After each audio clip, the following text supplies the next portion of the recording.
estiveram compartilhando lá dos inícios, as experiências, as coisas que o senhor foi falando. Eu achei muito interessante, porque acho que encaixa demais na carga com a qual eu venho aqui. O senhor colocou no meu coração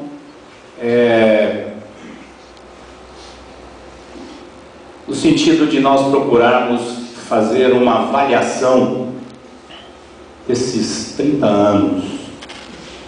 Alguns de vocês aqui estão nessa jornada aí desde lá do princípio, principalmente os de aqui de Porto Alegre. Eu entrei nessa caravana aí no ano de 1976.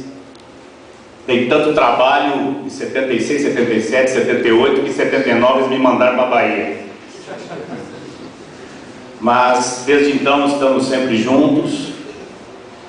E a pergunta que eu trago, que me vem ao coração, que eu trago aos irmãos, é a respeito do que é que nós temos feito, o que nós fizemos nesses últimos 30 anos com aquilo que o Senhor nos legou.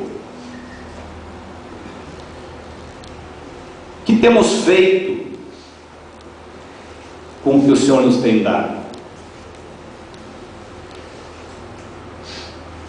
Alguns, como meu pai, Erasmo, talvez muitos de vocês, para andar da forma como estão andando hoje, saíram de um contexto. Não sei quantos de vocês estavam em outro contexto eclesiástico antes de estar caminhando com os irmãos aqui. Alguns saíram. Me lembro dos primeiros que saíram. Me lembro de meu pai. Eu não era convertido ainda. Quando meu pai ouviu a voz do Senhor, me seguiu, eu pude testemunhar do preço que isso custou. Pude testemunhar e a olhos vivos ali algumas coisas impactantes que estavam acontecendo. E não apenas esses amados aqui de Porto Alegre, mas depois conhecemos outros de outros lugares. Todos vocês sabem que desde o princípio os amados lá da Argentina também tiveram grandíssima participação em trazer o que Deus tem trazido a nós. Alguns deles eu também conheço a história, conheço de lá aqueles que pagaram também um grande preço, um preço alto nas suas vidas. Alguns tinham uma carreira eclesiástica dentro do contexto que estavam lá, sofreram muito, perderam amigos, perderam até a boa fama, se tornaram de má fama, ali no lugar de onde eles saíram, se tornaram de má fama. O que temos nós feito? O que temos nós entendido? Estamos entendendo as coisas que o Senhor nos trouxe desde o princípio? Tenho pensado também nos muitos erros que nós cometemos e posso falar por Salvador. Procrastinação. Você sabe o que é procrastinar? Deixando e deixando e deixando, e Deus falando, e você vai deixando. O contrário da procrastinação, que é a impulsividade. Deus nem falou, você já está fazendo. Sem oração, ir andando, pegar um facão, saindo, abrindo o mato de qualquer jeito, sem falar com o Senhor.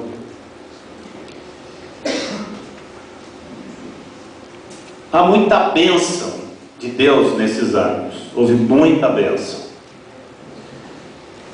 Acho que se fôssemos contar, tínhamos que fazer um retiro de um mês inteiro para todo mundo ali ficar contando bênção. Eu não quero ser negativo, nem de longe quero dizer que não são maiores as bênçãos. É que Deus me fez assim. Eu penso que faz parte da minha constituição ministerial. Procurar o que está faltando, preencher as lacunas. Eu não sou muito de ficar olhando tudo que está certo, para sentar e me deliciar. Eu penso que tudo isso, lá no céu, vou ter bastante tempo para me deliciar. Eu penso que nos cabe hoje sair procurando nossas lacunas, ver como podemos preenchê-las. Penso que sofremos esses anos com algumas coisas referentes às Escrituras, algumas leituras equivocadas, ou uma forma equivocada de ler as Escrituras.